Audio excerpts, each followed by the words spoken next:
Let's keep it real. You do not need complicated light setups or expensive gear to create jaw-dropping studio portraits. You just need to master these three classic light setups: Rembrandt, loop, and butterfly, and know when to switch between broad and short side lighting for control and style.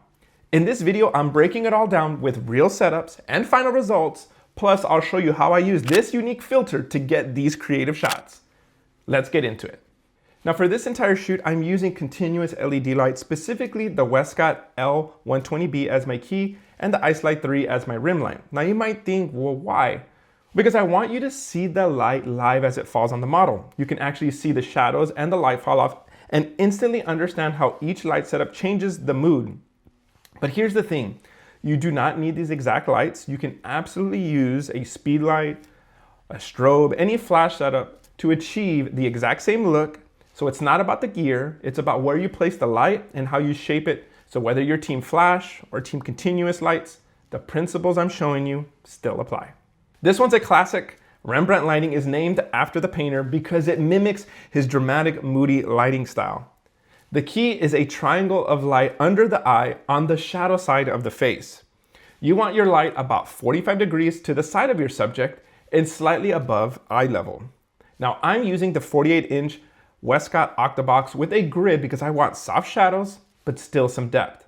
Now the grid, I used it because I wanted to control the spread of light and I wanted to minimize the light hitting the background.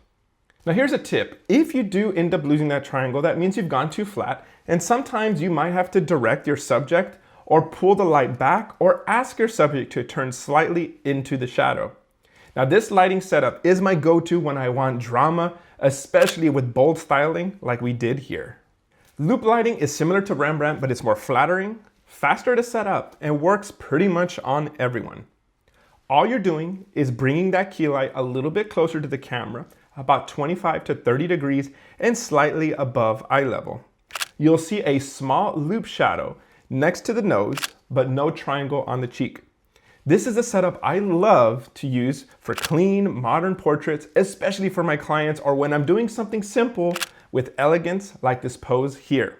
What I love most about it is that you still get some shadows, you still get that shape on the face, but it's not as dramatic as Rembrandt lighting. Now here's a bonus tip that can level you up. Whether you're shooting Rembrandt or loop lighting, you can choose to light from the broad side or the short side of the face. Now let me show you what I mean. For short side lighting, this means that the shadow side of the face is towards the camera and the light hits the far side. It's more slimming, more dramatic, and adds depth. Now I want you to think of those intense character moments in movies. That moody lighting, shaping just one side of the face, leaving the other in shadow. It creates tension, it adds a story element, and feels a little bit more cinematic. That's your short side lighting. Now for broad lighting, this means the lit side of the face is towards the camera, which means it's more brighter, feels more open, and works well for higher key or softer looks.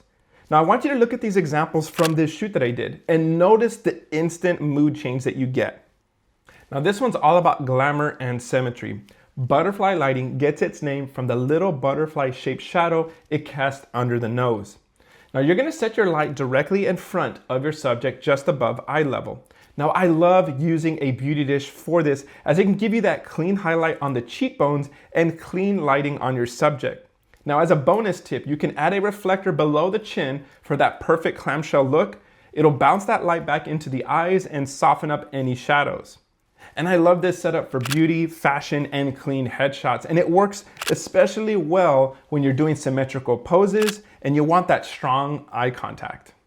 Now that I've covered the light setups, it's important to have fun in the studio and not to get too technical. And that's what I did here. I started experimenting with some lens filters. My friend Daryl had some unique lens filters that he was trying out, and I saw some of these awesome effects that he was getting. So I wanted to try it out for myself, and it made me feel like a kid again, just shooting and not worrying too much about being super technical, but once again, just going out there and just having fun. So to recap, Rembrandt is for mood, loop is for versatility, and butterfly is for beauty. Then decide broad or short side lighting, and that's gonna be your secret to shape your portrait. Now I'm curious, which light setup do you use most in the studio or on location, or which one are you gonna try first from this video? Let me know in the comments, and don't forget to subscribe for more educational content.